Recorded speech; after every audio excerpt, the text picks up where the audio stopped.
Chicken malai tikka with silky smooth gravy. Chicken এত সুন্দর সিদ্ধ হবে এই রেসিপিটিতে যে মুখে দিলে মিলিয়ে যাবে, খেতে অসাধারণ হয়। নমস্কার বন্ধুরা, আজ আমি বানাবো চিকেন মালাই টিক্কা।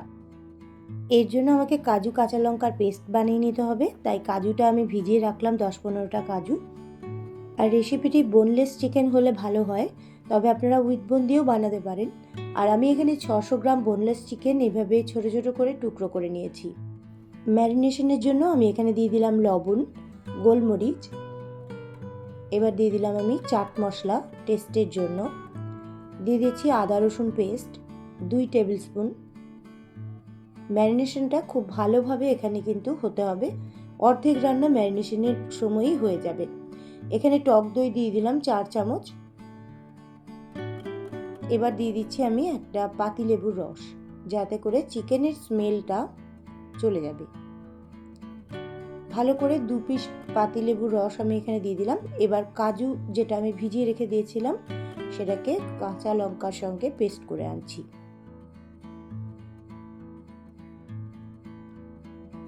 এখানে এখন কাজু আর কাঁচা লঙ্কা দিয়ে যে পেস্টটা বানিয়ে আনলাম সেটা তৈরি হয়ে গেছে। এখন যে পরিমাণ পেস্ট আমি বানিয়েছি তার থেকে অর্ধেকটা এর মধ্যে আমি দিয়ে দেবো, আর অর্ধেকটা আমি গ্রেভি বানানোর সময় ব্যবহার করব। এখানে আমি অর্ধেকটা ব্যবহার করলাম আর অর্ধেকটা গ্রেভি বানানোর জন্য রেখে দিচ্ছি। এবার ভালো করে চিকেনের পিসগুলোকে এই সমস্ত কিছু ইনগ্রেডিয়েন্টসের সঙ্গে ভালো করে ম্যারিনেট করে আমি অন্তত 1 থেকে 1.5 ঘন্টা পর্যন্ত রেখে দেব। হাতে সময় না থাকলে আপনারা 20-25 মিনিট সময় ম্যারিনেট করেও রাখতে পারেন, তবে বেশ কিছুক্ষণ মোটামুটি 2 থেকে 2.5 ঘন্টা ম্যারিনেট করে রাখলে আরও অনেক ভালো হবে। এই রান্নাটা আমি সাদা তেলেই করছি। সাদা তেল দিয়ে দিয়েছি আমি এখানে 2 টেবিল স্পুন, আর 1 টেবিল স্পুন আমি বাটার এর মধ্যে অ্যাড করে দিলাম। বাটারের স্মেলটা এখানে খুবই ভালো লাগবে। এবার ম্যারিনেট করা চিকেনটা এর মধ্যে দিয়ে দিচ্ছি। চিকেনটাকে ততক্ষণ পর্যন্ত কষিয়ে নিতে হবে যতক্ষণ না এটার থেকে যে জলটা বেরোবে জলটা শুকিয়ে না যায়। চিকেনটাকে খুব ভালো করে মিশিয়ে নিয়ে আমি 10 থেকে 12 মিনিটের জন্য রান্না হতে দেব ঢাকনা চাপা দিয়ে। এরপরেই দেখতে পাবেন যে কতটা পরিমাণ জল বেরিয়ে এসেছে। এখন আমি 10 থেকে 12 মিনিট পর ঢাকনাটা খুললাম। চিকেন এবং দই, টক দই দিয়ে ম্যারিনেট করা হয়েছিল যেগুলো দিয়ে, তার থেকে যে জলটা বেরিয়েছে সেটা এই পরিমাণ। এখন সমস্ত জলটা কিন্তু শুকিয়ে যাওয়া পর্যন্ত চিকেনটাকে আমাকে রান্না করে নিতে হবে। এখন দেখুন আরও 10 থেকে 12 মিনিট আমি এটাকে কুক করে নেওয়ার পর চিকেনটা কীরকম আলাদা আলাদা হয়ে এসছে, আর গ্রেভিটা কিন্তু তলায় জমা হয়েছে। আমি এখানে একটা গ্রিল প্যান নিয়ে নিয়েছি। আপনারা চাইলে একদম সরাসরি যে তারজালিগুলো আছে তার মধ্যে দিয়েও গ্রিল করে নিতে পারেন।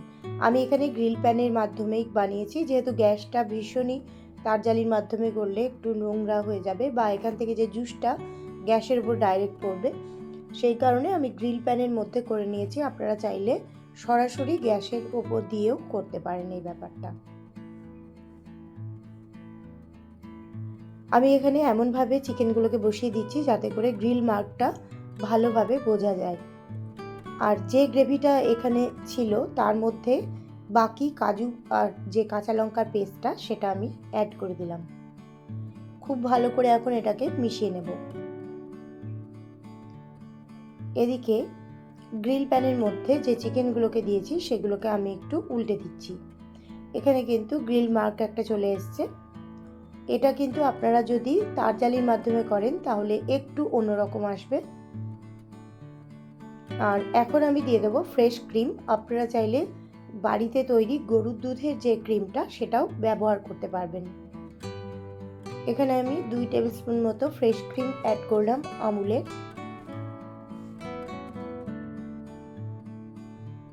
গ্রেভিটাকে একটু পাতলা করার জন্য অল্প পরিমাণে একটু জল অ্যাড করে দিয়ে খুব ভালো করে মশলাটাকে মিশিয়ে নিচ্ছি। গ্রেভিটা যতক্ষণ না ফুটে যায় ততক্ষণ পর্যন্ত আমি ওয়েট করছি। এবার দিয়ে দিচ্ছি এর মধ্যে গোলমরিচ পাউডার। আপনারা এই পর্যায়ে চাট মশলাও ব্যবহার করতে পারেন। আমি এখানে অল্প পরিমাণে একটু কিশমিশ ব্যবহার করলাম, একটু মিষ্টি মিষ্টি স্বাদটা পাওয়া যাবে। আর যেহেতু টক দই লেবু দিয়েছি আর চাট মশলা এইবার আর এখানে ব্যবহার করছি না। এখন দিয়ে দেবো আমি গ্রিল করে নেওয়া চিকেনের পিসগুলো। এখন আমাদের চিকেন মালাই টিক্কা পুরোপুরি তৈরি হয়ে গেছে। বাড়িতে অনুষ্ঠান হলে বা কোনো অতিথি এলে আপনারা এটাকে পোলাও বা ফ্রাইড রাইসের সাইড ডিশ হিসেবে খুব ভালোভাবেই বানাতে পারেন। এছাড়াও কিন্তু পরোটা, লুচি বা রুটি দিয়েও খুব ভালো লাগবে এই ডিশটি। এছাড়াও আপনারা স্টার্টারেও এটিকে ব্যবহার করতে পারেন। তো রেসিপিটি ভালো লাগলে লাইক, কমেন্ট করে শেয়ার করে দেওয়ার অনুরোধ জানাচ্ছি।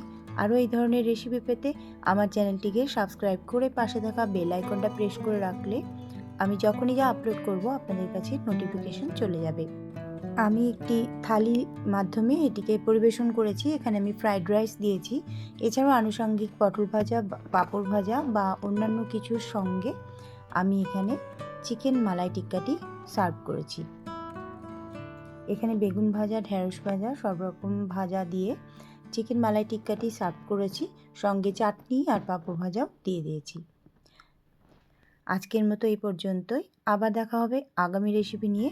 সবাই খুব ভালো থাকবেন। অনেক অনেক শুভেচ্ছা রইল।